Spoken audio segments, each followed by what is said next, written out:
फिर करूंगा। कबीर साहब बाहर घूमने जाया करते थे।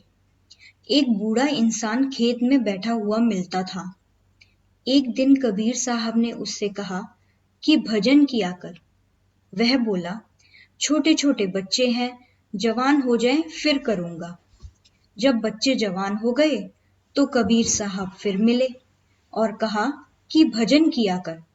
वह कहने लगा, इनकी शादियां हो जाएं फिर करूंगा।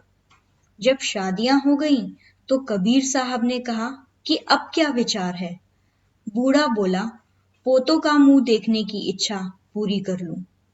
जब पोते हो गए तो कबीर साहब फिर मिले और कहा कि अब तो भजन कर। जवाब देते हैं कि पोते छोटे छोटे हैं, जरा जवान हो जाएं तब भजन कर लूंगा। जब पोते जवान हो गए तो कबीर साहब ने फिर पूछा। तब वह बोला, ये पोते लापरवाह हैं, रात में सो जाते हैं, अगर मैं ना जागूं तो चोरी हो जाएगी। कुछ समय बाद कबीर साहब फिर गए, तब वह बाबा ना मिला। पूछा कि बाबा कहाँ हैं?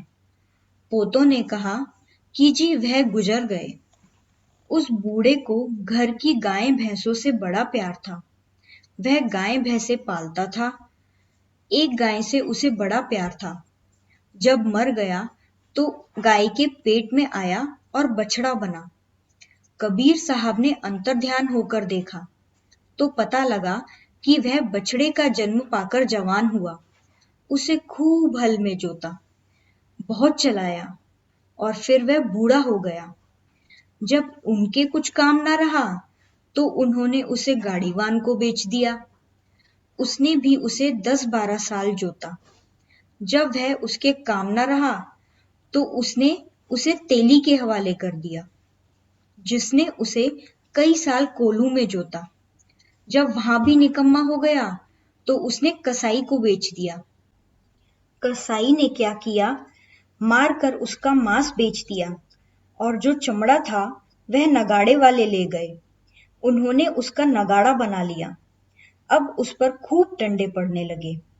यह देखकर कबीर साहब ने कहा, बैल बने हल में जुते, ले गाड़ी में दीन, तेली के कोल्हू रहे, पुन घेर कसाई लीन, मांस कटा बोटी बिकी, चमड़न पड़ी नकार, कछुकू करम बाकी रहे, तिस पर पड़ती मार। सो बात तो यह है कि मन अंदर नहीं जाने देता, वह हजारों छल करता है। आप रोज सुनते हैं कि मन नहीं मानता। अगर आप उसका मुकाबला नहीं करते तो आपका कसूर है। मन रोए पीटे पर भजन मत छोड़िए। धन्यवाद।